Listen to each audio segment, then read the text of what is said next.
Welcome to the Juice Box with Juice Springsteen, covering the week that was in professional wrestling.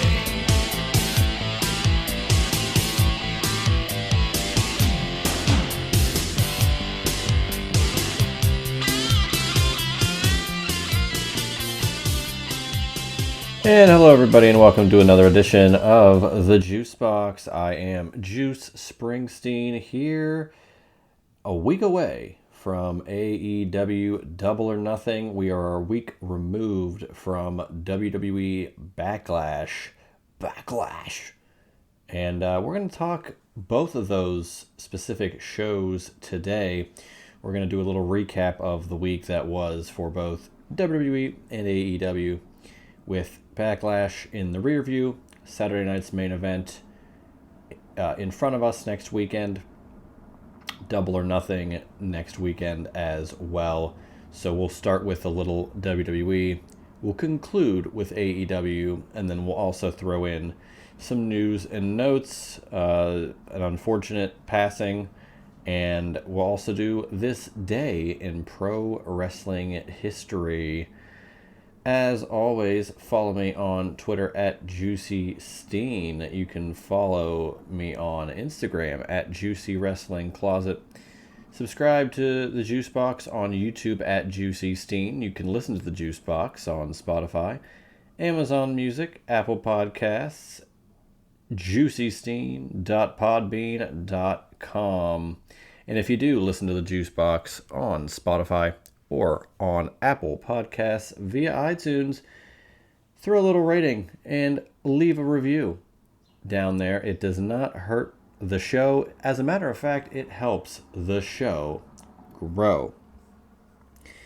So, Backlash last weekend, I mean, this show had more wrestling in its, 5 matches than we had for practically either night of WrestleMania this year, which is saying a lot, and not necessarily in a good light. But I will just say, I was pleasantly surprised with Backlash. I thought the matches did deliver. I thought everything was vastly entertaining, and it was a necessary step. I mean, each match, including the Danhausen tag match, all 5 matches were over 10 minutes in length, 3 of them over 15 minutes in length.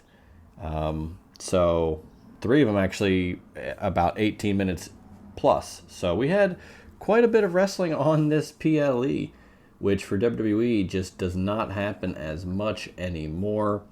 But we will go over the ins and outs. The longest match of the show was the first match on the show. Braun Breaker defeating Seth Rollins by pin. And this was a pretty solid match. Of course, we finally get that Braun Breaker win. He's moving forward as, he, needs to, I felt. Seth didn't need this win, and I didn't see it happening, and it's not, and it didn't. Braun Breaker gets the win now with a week, removed from Backlash. Who knows what they've got cooking for Clash in Italy, but I will be discussing what both Saturday night's main event next weekend in Fort Wayne, Indiana, and Clash in Italy have on the docket as of today, May 16th. The United States title was successfully defended by Trick Williams with Lil Yachty by his side against Sami Zayn. Pinfall victory here. As I've stated, and I said it during the show, I think Lil Yachty has been a very bright spot as a pro wrestling manager. I really think he is doing a great job. I don't think he's just a celebrity. I think he actually adds a lot of juice to Trick Williams' character, presentation, aura, and helps him out in certain ways that good managers do. And it's just crazy to think that he's not a true wrestling manager. He never was trained to be a manager. He's just Lil Yachty, the musical artist, the rapper, singer-songwriter.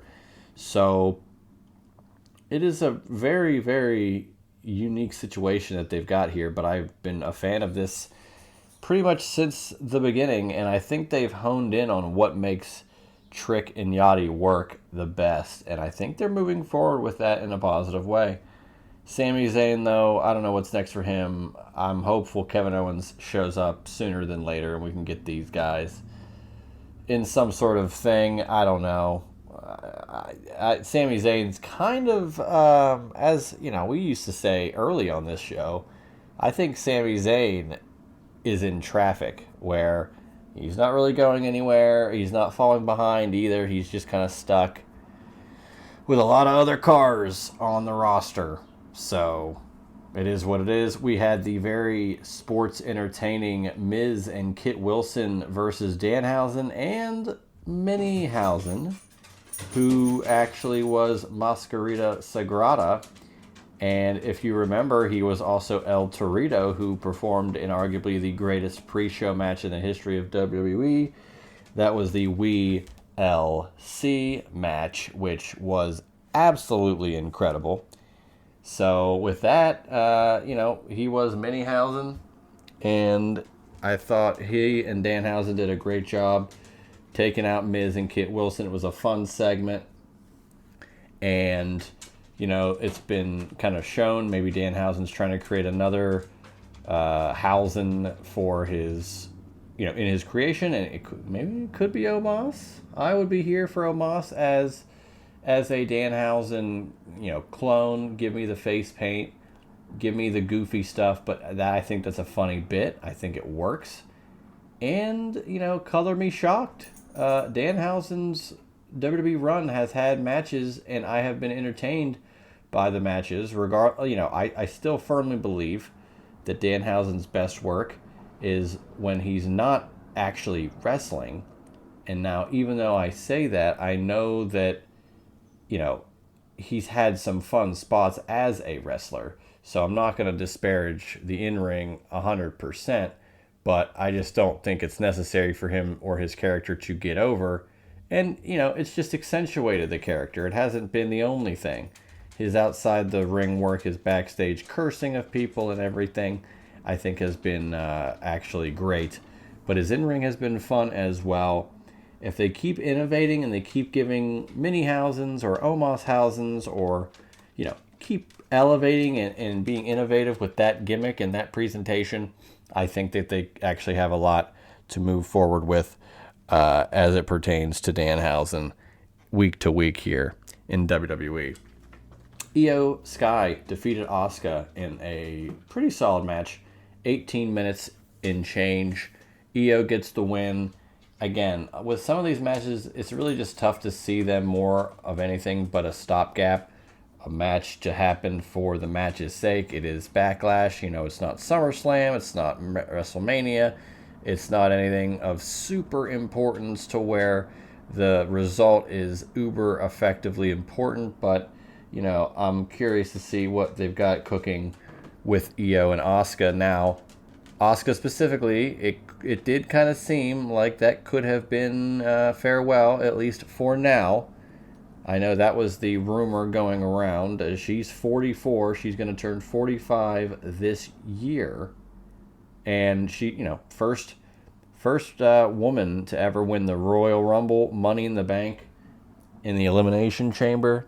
So she's cultivated quite the career in WWE.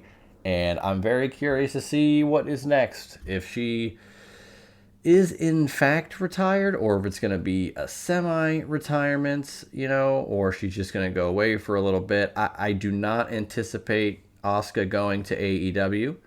However, Kairi Sane and the New Day of Kofi and Austin Creed, I fully expect at least the New Day to be in AEW sooner rather than later. We'll talk about AEW in a little bit.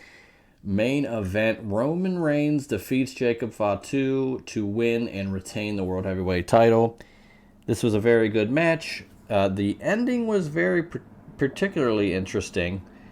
Roman, in desperation, removed the top turnbuckle from the post, and Fatu got sent into said post. And because of that, we had the spear and the win for Roman Reigns. And then we got Tongan death grips, and we got, everything under the sun. Jacob Fatu not done just yet. So I wager we're going to see another match between the two at Clash in Italy. Now, I posited after the match, could it be last man standing, where we get that, Cena, Umaga, chaotic last man standing match? I think that is absolutely in the cards. Nothing set in stone just yet. As we're, I say set in stone just yet. We're really 2 weeks out. Clash in Italy is May 31st.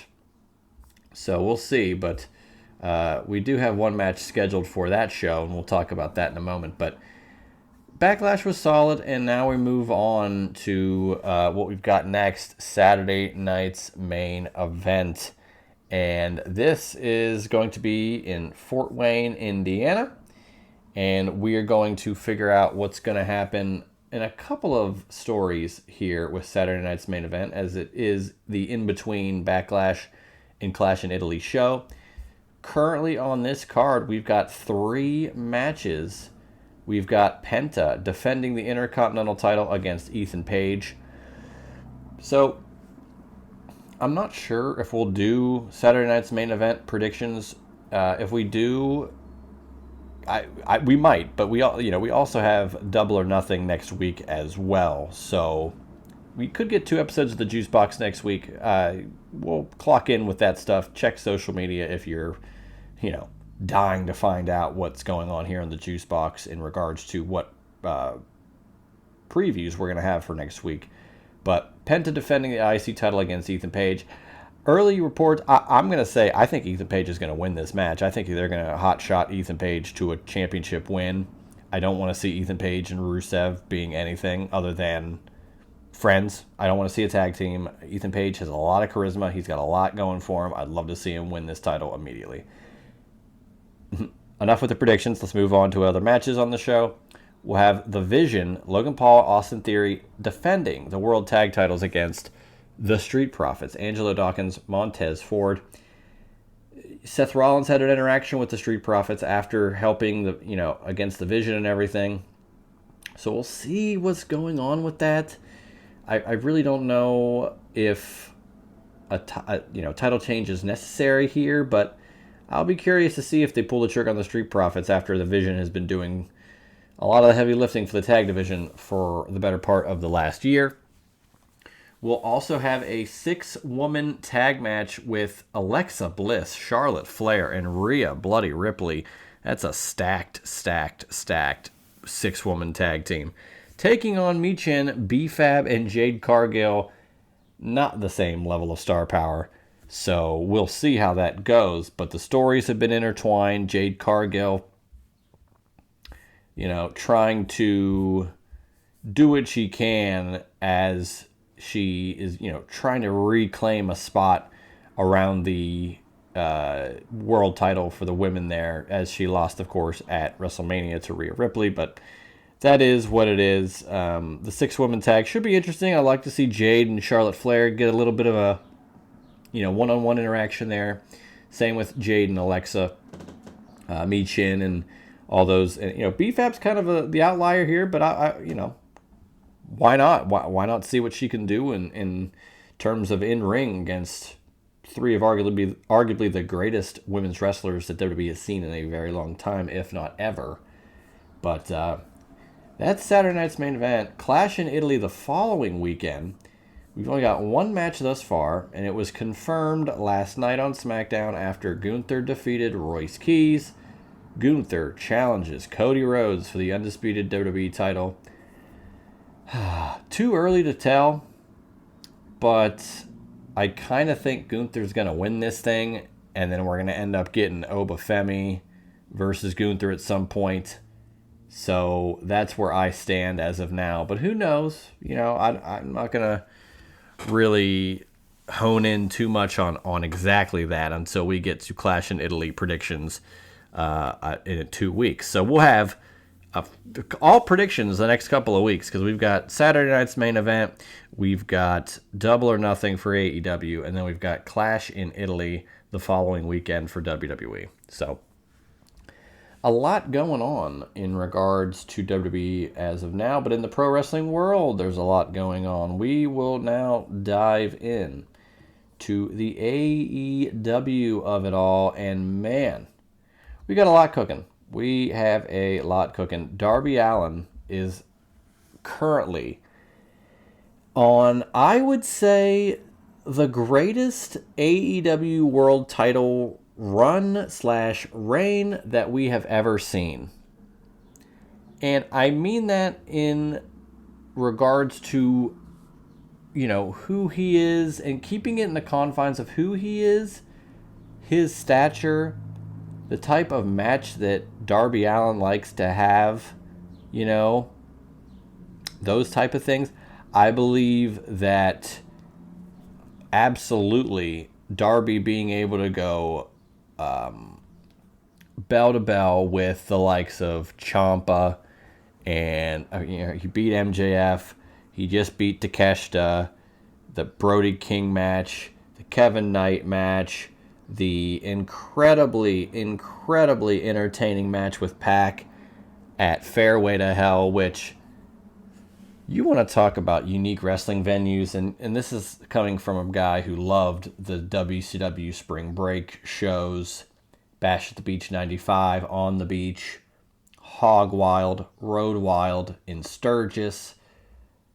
Unique wrestling venues really bring out the best in pro wrestling visuals on a production level, and I felt that Fairway to Hell was absolutely incredible.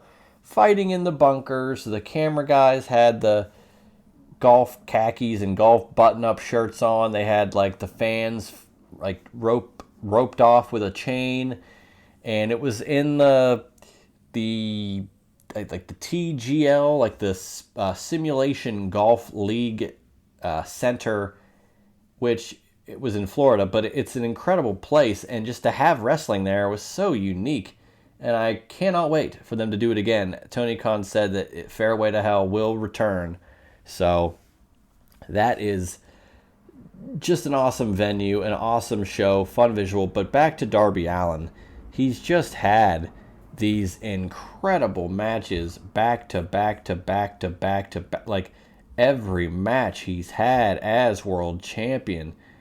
I mean, like I said, Ciampa, Brody King, Kevin Knight, Pac, Takeshita, multiple 5-star matches. All are incredibly violent matches. They're all car crash matches, but they're also just incredibly entertaining. You're on the edge of your seat for the whole match. I love that it gives, it gives the kayfabe out to Darby, where, he's not overpowering any of his challengers. He's 180 pounds, he's 5'8", but as world champion, he is defending the title every week. He's going through these insane matches every single time he wrestles. As a matter of fact, tonight, as of this recording, he's taking on Sammy Guevara, which is going to be spectacular. Those two have had some wars in the past, I do believe, especially in early AEW, two of the pillars of AEW. But, Darby is going so balls to the wall in these car crash matches. It's like, well, when he loses, I'm not going to be as shocked. I'm going to say, wow, what a run. I can't believe he didn't lose this sooner. He was defending this thing every single week, every single episode of TV. And if he loses this at Double or Nothing to MJF, I mean, he's wrestled every single Dynamite Collision leading from winning the title to Double or Nothing. I wouldn't hate if he kept the title and MJF went bald. I've been kind of on board with that. But I just love that Darby's having this just incredibly fast reign of who knows what you're going to see. It's going to be vastly entertaining, and I love every bit about Darby's title reign. So, him and Pac took place at Fairway to Hell, which was very awesome to see. And that was a super fun hour of TV. Looking forward to more of those. But I just want to keep presenting how awesome it has been thus far with Darby's reign. So we'll see what goes on at Double or Nothing. That's what I want to bring up to speed, is the current card for Double or Nothing. First of all, we're going to talk Owen Hart Cup. The brackets have been unveiled for the women. Persephone versus Hazuki. Willow Nightingale versus Alex Windsor. Mina Shirakawa versus Athena. And Sari taking on Sky Blue. And the quarterfinals are some of them are gonna be taking place here at Double or Nothing. One of them is Willow Nightingale, Alex Windsor. That will be taking place at Double or Nothing. The other three, who knows, probably on episodes of Dynamite and Collision. The finals for both the men and women will take place at Forbidden Door, June 28th. The men's bracket, Will Ospreay, Samoa Joe. Mark Davis versus Jack Perry, and Mark Davis just defeated Jack Perry to win the AEW National Championship. So good on Mark Davis, but he will be taking on Jack Perry in the quarterfinals. Swerve Strickland taking on Bandito, and Claudio Castagnoli taking on Brody King. Bandito and Swerve Strickland is taking place at Double or Nothing. Samoa Joe and Will Ospreay are taking place at Double or Nothing. In addition to that, we've got Okada, Takeshita, one-on-one for the International Championship. That is going to be spectacular. This show is going to be spectacular at the Louis Armstrong Stadium in Queens, New York. This is going to be spectacular. As I said, third time I'm using that phrase. I got to figure out a new word, get some new vocab in here, but I'm kind of stumbling looking for the rest of this card. As I find it, things are going to be spectacular. But as I said, 8 matches thus far confirmed, 3 for the Owen Hart Foundation tournament, and then we've also got 4-way for the women's world title. Tekla defends against Chris Statlander, Hikaru Shida, and Jamie Hayter. We've also got the very fun, always exciting Stadium Stampede. Jericho, the Hurt Syndicate, Bobby Lashley and Shelton Benjamin, and the Elite, Kenny Omega, Jungle Jack Perry, and Matt and Nick Jackson, the Young Bucks, taking on The Demand, Ricochet, Bishop Khan, Toa Leona, the Don Callis family, Mark Davis and Andrade El Idolo, and the Dogs, Clark Connors and David Finlay. So, I'm going to do some math here. Let's see, Matt and Nick Jackson. Yeah, I believe it's 7-on-7, which is perfect considering, they do 7-on-7 drills in pro football, but you get all these different factions kind of intermixing with each other. They've all got stories, pertaining to one another, with the Mark Davis and Jack Perry thing, and Andrade, doing some stuff. Ricochet being with Jericho. The Demand kind of hurting Jericho there. The Hurt Syndicate being with support of that. And, there's so much going on. I'm looking forward to Stadium Stampede. It's been a fantastic staple of AEW. And I think this is the 4th Stadium Stampede. We've had Anarchy in the Arena 4 times, which was 5-on-5, 4-on-4 twice, and then 6-on-6. All those took place at Double or Nothing.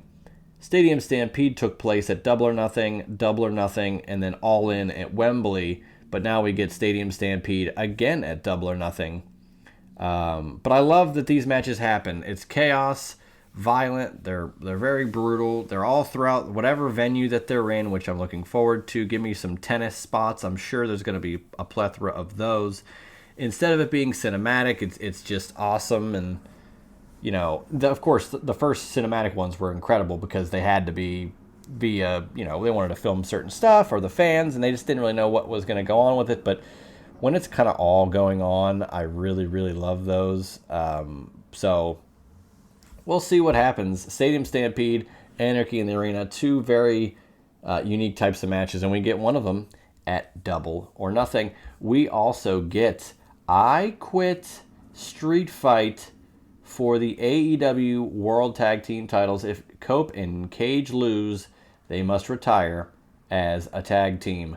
They take on FTR, Dax, and Cash with Stokely. AEW World Tag titles on the line. I Quit match, street fight. How many more stipulations can you fit in a match? I'm sure they could find one if there was one, but I'm looking forward to that match as well. And then, of course, Darby Allin. MJF, title versus hair, AEW World title. This is a very unique card with Stadium Stampede, a four-way women's match, some Owen Hart qualifiers. You get an I Quit street fight, and then Takeshita Okada is like a match that, I mean, I've wanted to see for years, and they've been building these two guys up for that last few years. Takeshita's been on such a rise. I mean, he's only 30. Okada is 38. These guys are relatively still young. Takeshita's incredibly young at such a peak for him. And I'm going to be tuned in as we get to see the main event, title versus hair. I don't know where it's going to lead. I'd love to see Darby continue the reign.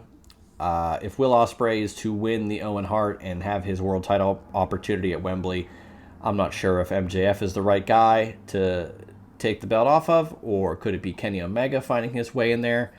I'm not really sure just yet, but I'm looking forward to it either way. So let's move on from AEW. We talked AEW, we talked WWE. We're going to conclude with a couple of news items.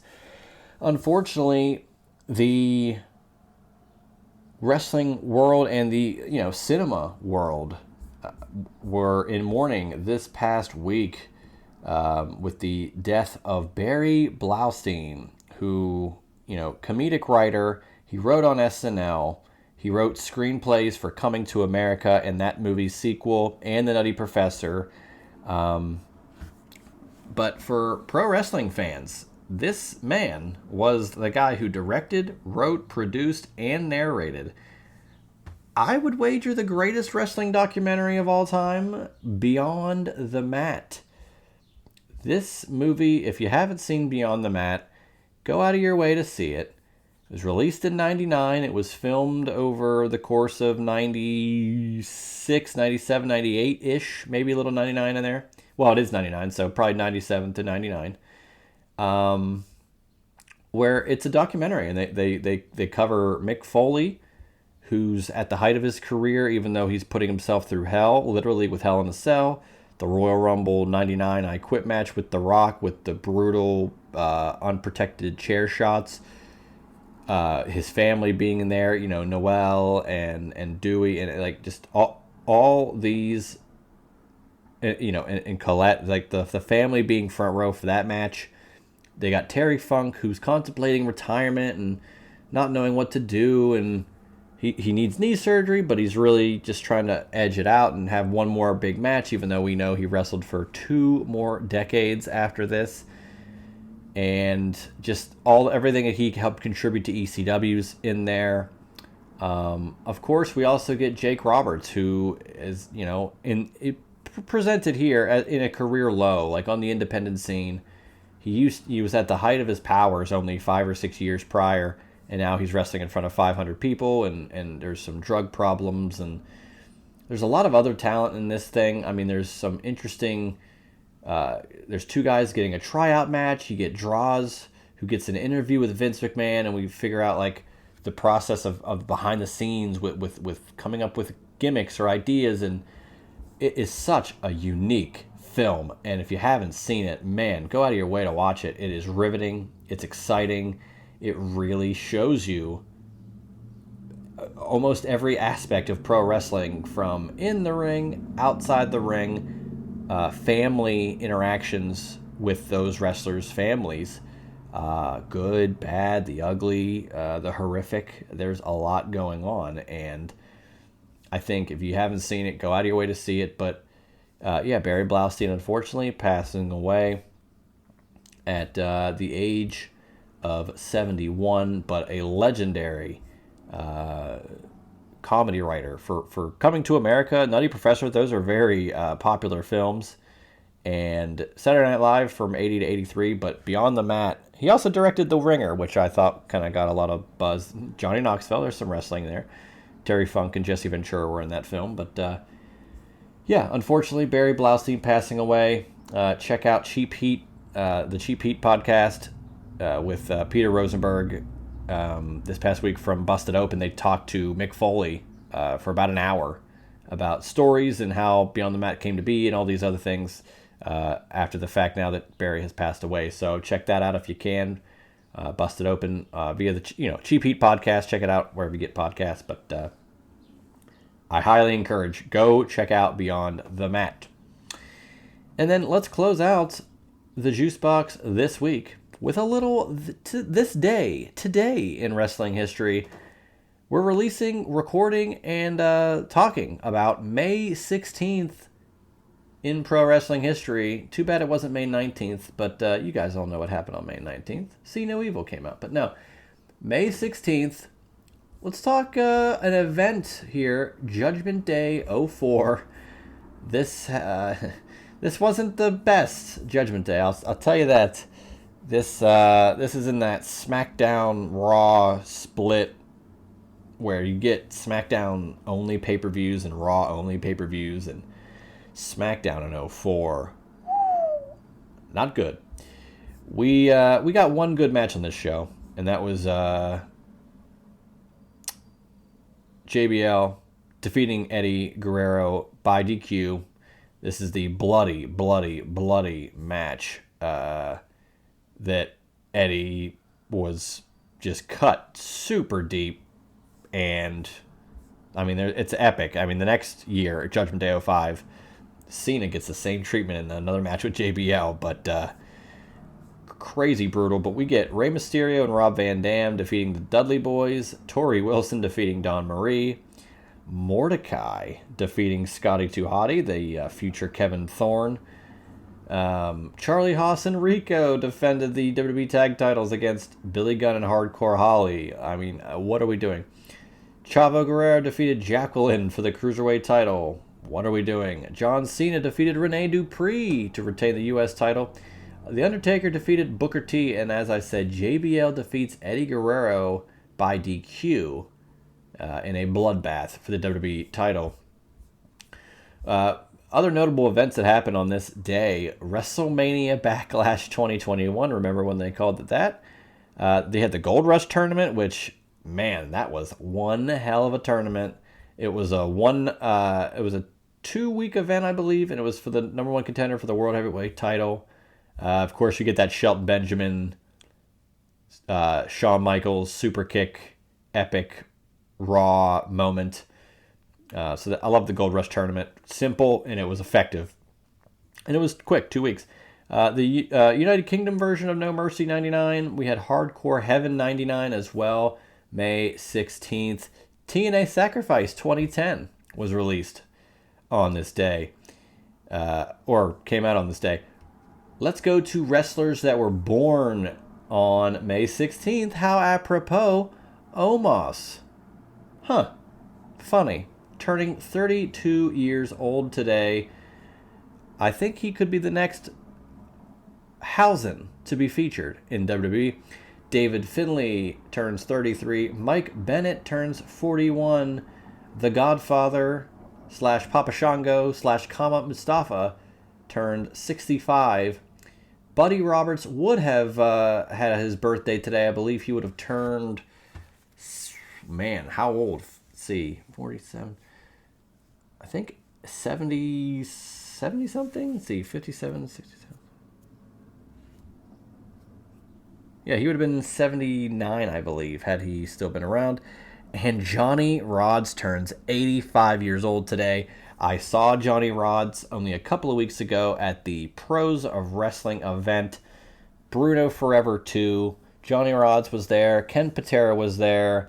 Legends of the pro wrestling industry. And Johnny Rodz is one of the most legendary trainers that there ever were in pro wrestling, and he still looks great today. Happy birthday.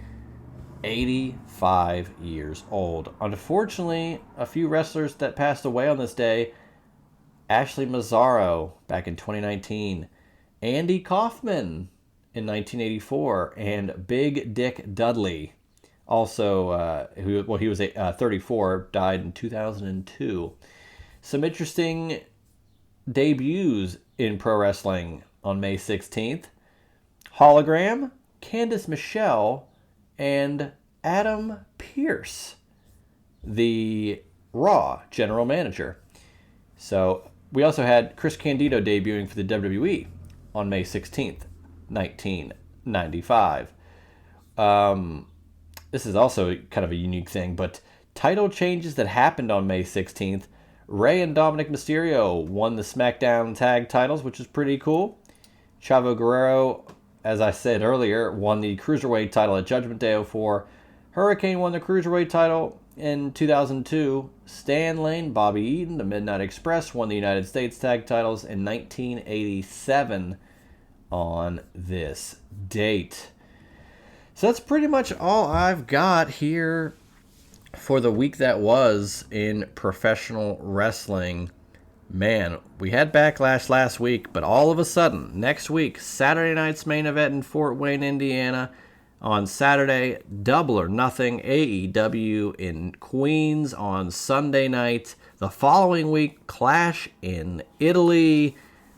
A lot going on in the last 2 weeks here in May, but I appreciate everyone checking in here to the Juice Box this week. As always, follow me on Twitter at JuicySteen, at Juicy Wrestling Closet on Instagram, at JuicySteen on YouTube, JuicySteen.podbean.com, Spotify, Amazon Music. If you listen to it on Apple or on Spotify, leave a rating and review via iTunes for Apple and just on Spotify. It helps the show. Next week, we probably will have 2 episodes in the feed: Saturday night's main event predictions and Double or Nothing 2026 predictions here on the Juice Box. So enjoy the rest of your weekend. We've got Memorial Day weekend next weekend with a couple of huge wrestling shows to satiate our pro wrestling appetites.